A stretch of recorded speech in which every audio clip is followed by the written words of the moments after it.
All right, ladies and gentlemen, welcome back to Houston Rockets Daily.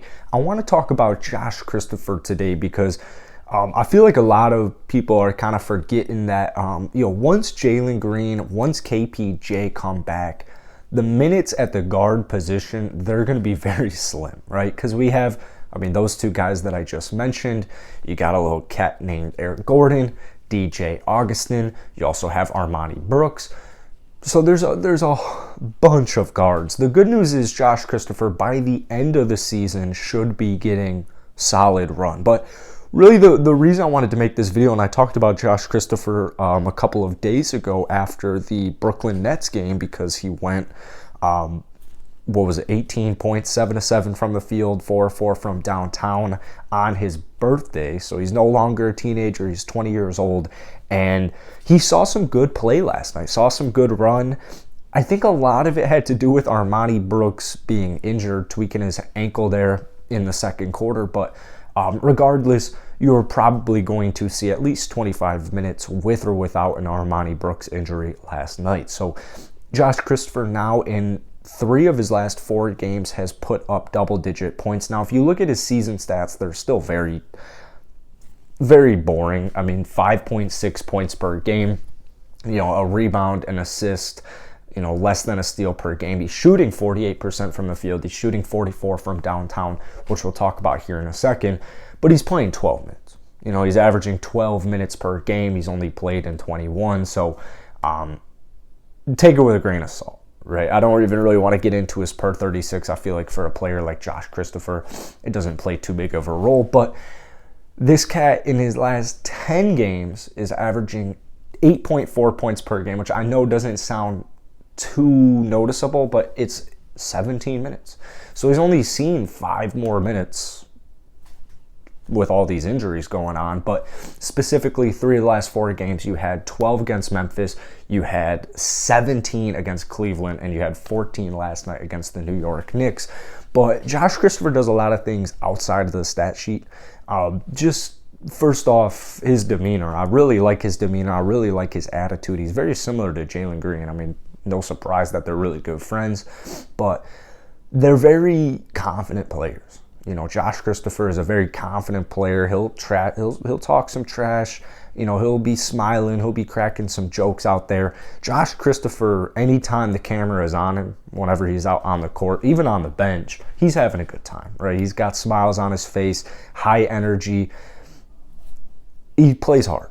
He plays really hard. So even if he didn't have the skill sets that he had, because he's a phenomenal playmaker. He's a very, very good playmaker. One thing that I really like about Josh Christopher, while he only shoots 73% from the free throw line, 71% on the season, one thing that he was really, really good at Arizona State, when I was expecting him, I wasn't expecting him to really even have a shot this season, maybe not even next season. I was thinking his shot was going to take a couple of years.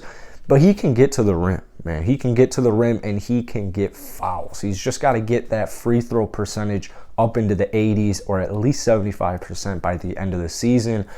Because sometimes he'll have, like, what was it, the other night against Cleveland, he went 6 of 10 from the free throw line. He even had one where he missed both of the free throws, and you can't really have that. The good news is, like I say, he's 20 years old. He's a late first-round draft pick. It's his rookie season. We weren't expecting Josh Christopher to have this much of an impact this early on. But like I said, once you get Jalen, once you get KPJ back into the starting lineup, you're going to have Eric Gordon, you're going to have DJ Augustin there. But one thing Josh Christopher has demonstrated in the last 7 or so games, really, is that regardless of when KP and when Jalen come back, Christopher can't be out of the rotation. You can't just completely take this kid out of the rotation if you do take him out of the rotation, because we know Steven Silas likes to play the veterans, and we also know, you got to keep this in mind too. Steven Silas is kind of trying to save his ass here. Steven's not going to try and get fired, so he's going to lean more towards those veteran, experienced players, guys who have proven they can win games and help teams win basketball games. So I wouldn't be surprised if Josh Christopher didn't have a role once the starters came back. I'm imagining he is. I'm imagining he plays, I mean, if he's averaging 12 on the season, I'm imagining he'll get at least 15 per game, even with our extremely crowded backcourt duo, because he still comes in and brings an impact offensively and defensively. But you can tell, especially with our bench unit, that offense can get very stagnant. It can get very, very stagnant, especially nights like last night where you have Eric Gordon scoring 5 points, 7 points. If Eric Gordon's scoring single-digit points and it's not his night, that's when you sub in Josh Christopher and you say, let's get this going.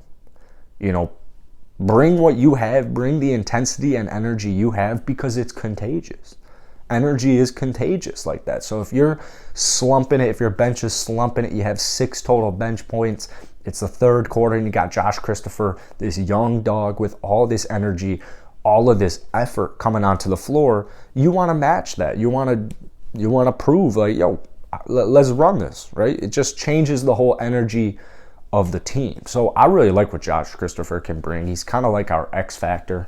But at the worst case scenario, man, if Silas decides, all right, you know what, he's not ready for it, we're not going to play him. And when we do play him, we're going to treat him like Usman Garuba, who, you know, I might make a video on him in a couple of days here. But basically, Usman only plays garbage time, and he'll play like 2 minutes max. Unless it's like a blowout game, then you'll see like 10 to 15 minutes, because at garbage time, they'll run him most of the fourth quarter. But usually you see Usman Garuba 1-2 minutes when it's like a double-digit game.